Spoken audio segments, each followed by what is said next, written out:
right, we're back again with the Labor Day version of Coach. I gotta fix that camera. It's gonna be a little crooked. A little sideways. They won't care. They won't care. A little sideways. We're back with a Labor Day version, holiday version. Obviously, we're decked out in our flip flops and just kind of relaxed. Of Coffee with Coach. Obviously, I'm with Kane White. This is our head football coach, and this is week 2 of this. Get a little bit of information, and yes, it's mid-afternoon, but I'm still going to drink coffee. By the way, if you would like me or coaches, any of our coaches, to drink out of your cup, wear your apparel during Coffee with Coach, just get back with me, and we'll make that happen. You can sponsor it. All right, let's talk about Lamar. I don't want to talk about it very much. Let's get it out of the way. But now that you've watched film, give the fans out there that were there. We had a large crowd on Friday night. We had a large crowd on social media watching it Friday night. Give the fans a take on the outcome of the game. Well, for one, thank you, Bulldog Nation again for your support. That was my first home game as the head coach here, and I tell you what, Friday nights are special here. I can feel that energy, and I feel your support. So thank you. Friday night seemed like nothing would just really go our way, and that happens. Sometimes it's better to be lucky than good. People say some things just didn't fall our way. The kids came out prepared and ready to go. Our first drive of the game was phenomenal, and just didn't quite convert. Had a few of the yellow handkerchiefs go against us. Some things we got to clean up. But I tell you what, one of the things that I saw that I was most impressed with is at halftime we were faced with some adversity, a lot of adversity, and we didn't really have a plan in place that we'd practiced a lot. And there were some guys that stepped up and executed some things that we didn't get a whole lot of reps in. And in the second half, they executed as well as they could at a high level. And so just proud of the fight of our kids, no matter what the situation of the score. Yeah, I know most people out there know that we did come back after half. We had one of our quarterback not out, and so that's no-brainer prayers for him. I know he's a great kid. He's gonna miss some football. We're gonna miss seeing him. But so penalties, turnovers, they happen. What is something you guys are gonna do to make sure that, and you can't correct everything because it's not always us that's doing it. But what are some things that you guys plan to do to maybe address that? Well, so I put that on myself. I feel like I've got to talk a little bit more about discipline. There were some penalties that I think we could have avoided. There were some penalties that just that maybe weren't warranted. But that is what it is. We move forward from those things. But I'll have to talk about being more disciplined with some of those penalties. Our ball security. We got to just do some more ball security drills in practice. We'll do a little more live type situations in practice. We did a lot of that in fall camp and the summer. Gonna have to bring some of that back. So those penalties and turnovers I put on myself just for not putting those guys in situations to be successful and to hold on to the football. So and we talked about it last week in our offense. We can't turn the ball over. Those hurt us in a bad way. So once we figure out how to value the football and clean up those penalties, I'm telling you, we've still got. We've still got a ladder to climb. We've got right. Progress to make. So any individual. So we spoke about injuries a little bit and the impact of that, and I think other than the one injury, I think we're pretty healthy going into this next week. Can you talk about any just standouts from Friday night that you guys have noticed on film that from stat wise or just big plays or anything like that? Guys that just stepped up in tough situations that maybe. Weren't quite ready to step up, but they did. Guys like Steve Grana, guys like Caden Rogers. Caden Rogers hasn't played football in a very long time. And in the second half, he's getting guys lined up. He's kind of leading the charge. Was really impressed with his attitude and his effort. The guy like Gabe Nevels played a lot of snaps on Friday night. He was impressive. Callum Fielding had played really well at safety. Hadn't seen him much on the defensive side of the ball, and made some big plays for us on the defensive side of the ball. Sam Ayler, I don't know if Sam came off the field in the second half. It's huge as a sophomore. Yeah, as a sophomore to do that is big time.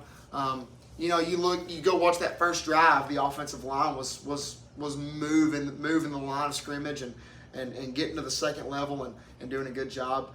I could sit here all day and brag on each kid. I could say something positive about each kid, on our team. And in a situation like Friday night where we had some unfortunate things happen to us, for them to keep a good attitude and keep fighting that made me proud to be their coach. Right. Well, I know your staff is. I know your staff, going back to work today. No days off during this time of Never. year. So what do we know about Falk?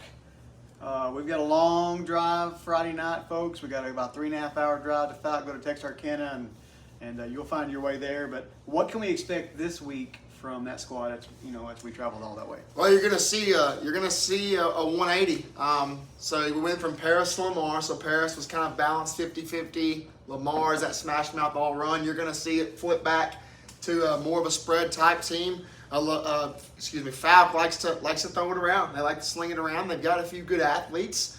They line up in some exotic formations that can give you fits on the defensive side of the ball. So, but that's what makes that's the fun part of the job. Right there with your staff, your guys that you become friends with, and drawing up and getting creative on the defensive side of the ball. So they got a lot of guys to play both ways. And I mean, we do too, obviously, but I mean, not as many as they do. So hopefully we can actually kind of control the tempo and speed up our offensive side of things, and maybe wear them down a little bit. That's kind of the plan there, and to run the football right at them. I think in both games we've played so far, we've rushed for over 200 yards as a team. I think over 250 actually. I don't have the final stat from Friday night, but we ran the ball well, and so. If we can contain their big plays, it's same song, different tune with me. If we can contain big plays in that high flying, sling it offense, we should be okay. But we'll see. It's gonna be a long road trip. So get your favorite road trip snack and your favorite road trip soda, and come see us. That's right. Anything else you want to add? I think the spirit of the team. I hung around with some of them after the game, and yeah, they're 0-2, and there's a belief there still. I mean, they know if they just, TCB, you say all the time, take care of business, good things will come. So is there anything else you want to add before we log off today? Well, I mean, I tell the kids all the time, maybe Bulldog Nation needs to hear this. Non-conference games, that's not our bread and butter. That's not where we want to peak. Right. Non-conference games, they do nothing for us moving forward. Morale obviously, and some confidence, but we want to make the state playoffs, and so we want to peak. Week 7, week 8, and so we're still. I've got it written on the board. We want to climb the ladder each week. Just climb the ladder, keep plugging, keep pushing, and just keep the morale up. We don't want to fold after two games that could have gone a different way. We want to continue to stay positive and climb the ladder each week. And I think the kids are ready to do that this week, and maybe go on a little long road trip and find us a way to get a good win. That's right, and we will. It'll be a long road trip again. Going to Falk Friday night. Our junior high squad will go to Mansfield on Thursday. There's no home game at Bulldog Stadium this week. We will be away and away. So, Coach, just one last question. The NFL starts this week, and I don't know where you stand. Everybody out there knows who do you watch on Sundays, or is there a favorite team? Well, Sundays are usually the day where I kind of put my nose down into the film and stats from the previous week and get prepped for the next week. So I'm more of a college football guy. But if I'm going to root for an NFL team, I'm going to root for whoever Baker Mayfield plays for. He played quarterback at the University of Oklahoma, and his competitive spirit is unmatched and unreal.